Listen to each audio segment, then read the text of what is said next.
चंद्रपुर जिले के बल्लारशाह में आदिवासी समाज द्वारा कुलदैवत के रूप में पूजे जाने वाले भगवान कुंवारा भीमसन पेंठाना को तोड़े जाने पर आदिवासी समाज द्वारा प्रशासन के विरोध में आक्रोश व्यक्त किया गया। वहीं इस संदर्भ में ली गई एक पत्र परिषद में क्या आरोप किया गया, आइए देखते हैं इस खबर में।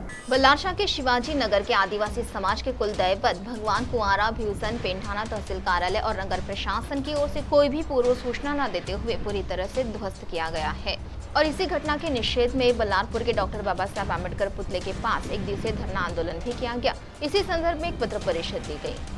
तो आइए सुनते हैं इस संदर्भ में एडवोकेट अशोक तुमराम ने और अधिक क्या जानकारी दी। जो 23/5/2025 जो बेकायदेशीर कृती झाली बल्लारशाहच्या तहसील ऑफिसतर्फे, या बेजबाबदार कृती आहे, ही बेकायदेशीर कृती आहे। कसल्याही प्रकारचा आदेश नसताना तिथल्या नायब तहसीलदारांनी भगवान भीमसनाच्या पेंठाण्याला उद्ध्वस्त करून टाकले। या बाबतीत आम्ही धरणे आंदोलन केले। संपूर्ण अधिकाऱ्यांची मोठमोठी क्लास 1 क्लास 2 म्हणजे जिल्हाधिकारी, SDM, तहसीलदार, पोलीस स्टेशन, SP यांची सर्वांची भेट घेतली आणि त्यांना सांगितलं या बाबतीत। तर ते म्हणाले की आम्ही चौकशी करतो, कारण हे कोणाच्याही म्हणजे इव्हन कलेक्टर ऑफिसतर्फे कसल्याही प्रकारचा आदेश त्यांना नाही आणि कसल्याही प्रकारचा आदेश नसताना बेकायदेशीरपणे त्यांनी ती तोडफोड केलेली आहे। ही कोणाच्या सांगण्यावरून केली आहे हा प्रश्नचिन्ह आहे। आणि म्हणून SDM साहेबांनी आम्हाला आश्वस्त केलेलं आहे की उद्याला गुरुवारला 29 तारखेला ते सभा घेणार आहे।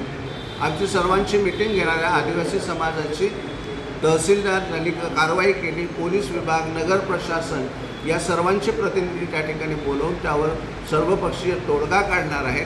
आणि समजा यदाकदाचित जर तो सार्वजनिक आणि सकारात्मक जर तोडगा निघाला नाही तर निश्चितपणे बल्लारशाहला आणि चंद्रपूरला खूप मोठा आक्रोश मोर्चा काढण्यात येईल।